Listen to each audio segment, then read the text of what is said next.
Akkam jirtu kabajamtoota hordoftoota jaalal dhugaa har'a kan laallu mallattoolee ishiin qarshii kee malee akkasin jaalanne agarsiisan maal faa. Isheen qarshii kee qofa akka barbaaddu agarsiisan qarshii keeti moo jaalal keetiif akkasitti dhiyaattee kan addaan baafattu yeroo jaalallee barbaaddu of eeggannoo gochuu qabdu. Maaliif yoo jettanii shamarran fakkeessitoonni baay'een waan jiranii fi shamarreen dargaggeeyyiin kun tapha isaanii sirriitti taphatu. Tapha isaanii keessatti gooftota dhiira tokkorraa nyaachaa dhiira tokkotti utaalu. Kanaafuu baay'ee of eeggannoo gochuu qabdanii. Keessumattuu dhiironni baay'een yeroo ammaa shamarran baay'een maallaqaa fi akka namatti dhiyaatan shamarran tokko dhara hojjetu, dhara baay'ee hojjetu. Dhiirota irraa nyaachuuf jedhanii manaa bahu yeroo baay'ee. Erga irraa nyaatanii dhuganiin booda immoo gatanii biraa deemu. Akka jaalala irraa qabame fakkeessanii jechuudha. Akka jaalalli isaan irraa qabame fakkeessanii yeroo tokko immoo tasumayyuu waa'ee karoora hamaa isaanii kana irratti beekuu hin dandeessu jechuudha. Irratti beekuu fi irratti baruuleen baay'ee tokko ulfaata. Baay'een isaanii akka hojii biizinesi isaanii godhatanii dubartoonni baay'een fudhatanii jiru. Dhiira tokko irraa gara dhiira biraatti utaalu. Akka dargaggeessi tokkotti osoo hin nyaatamin duratti karaa salphaadhaan shamarran haala kanaa adda baafachuu dirqama isinirra jira jechuudha. Ija keessan irratti sirriitti fagootti argitanii dubartii akkanaa akka beekuu qabdan ammumarraa baatirii ija keessanii ibsattanii akka beekachuu qabdan isinii himaa jechuudha. Viidiyoo kan keessatti gorsaalee fi hubannoo hedduu viidiyoo kan keessatti gorsaa fi hubannoo baay'ee gaarii kan faayidaa barbaaduu fi barbaaduu dhabuu ishee isinitti hima. Isheen horii kee barbaadde moo dhuguma jaalala kee barbaadde?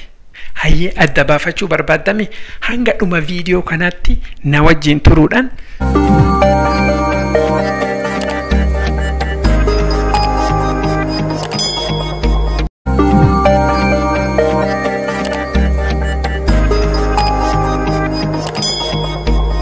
dubartiin atoo wajjin jirtu kun maallaqa barbaadde moo dhugumatti si barbaaddi ka jedhu hubatti. Isiin maallaqa kan kee barbaaduu fi barbaaduu dhabuu ishii ittiin beektu tokkoffaanii ishiin kan gammaddu yeroo qarshiin jiraate qofa si wajjin yeroo qarshiin jiraate qofa.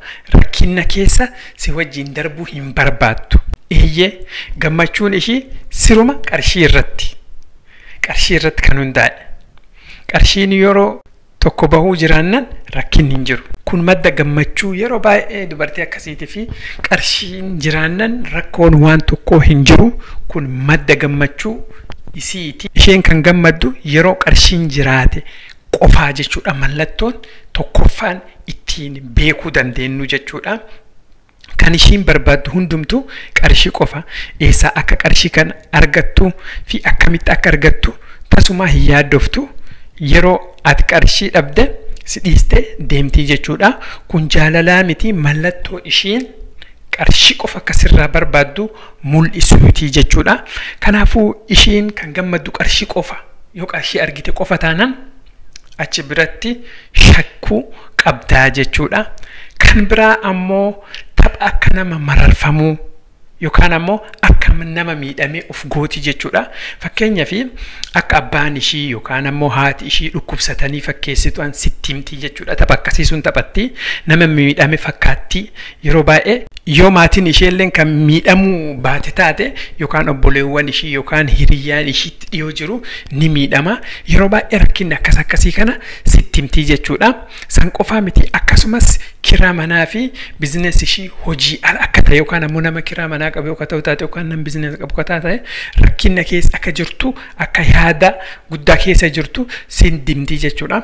Kun hundinuu si mararfachuu fi akkamitti akka maallaqa sirraa baafattu mala dhoofteti sitti dhufti jechuudha. Kan biraa ammoo ulfaa'uudhaan kiyyoo keessa si galchuu yaalti jechuudha. Fakkeenyaaf waa'ee dhiiraa sirriitti qo'atu nama akkasiin barbaaddu taatennaan rakkinna keessa jirtaa jechuudha. Dursa wal qunnamtii saalaa kan of eeggannu malee si wajjin gochuu yaaltii jechuudha. Achi booda an akkasitti ulfaa'ee an akkasitti haala kanaan akkas ta'ee jettee karaa ittiin agartee maallaqa sirraa baaftu jechuudha. Mala akkasii sun dhawatti jechuudha. Namni akkasii sun ammoo yeroo baay'ee kan agartee ulfaa'uudhaan yookaan ammoo rakkina waan wayii tokko waan sirratti parasaayitii taatee akkasitti ammoo waan sirraa nyaattu karaa ittiin barbaaddu taanaan namni akkasii sunillee maallaqa kan sirraa barbaadu malee jaalalaaf kan sitti dhiyaate ta'uu dhabuu isaa beekuu qabdaa jechuudha. Tasumayyuu qarshii kee akka qusattuu fi akka ittiin qarshii kee hojiirra oolchitu siin gorsitu jechuudha.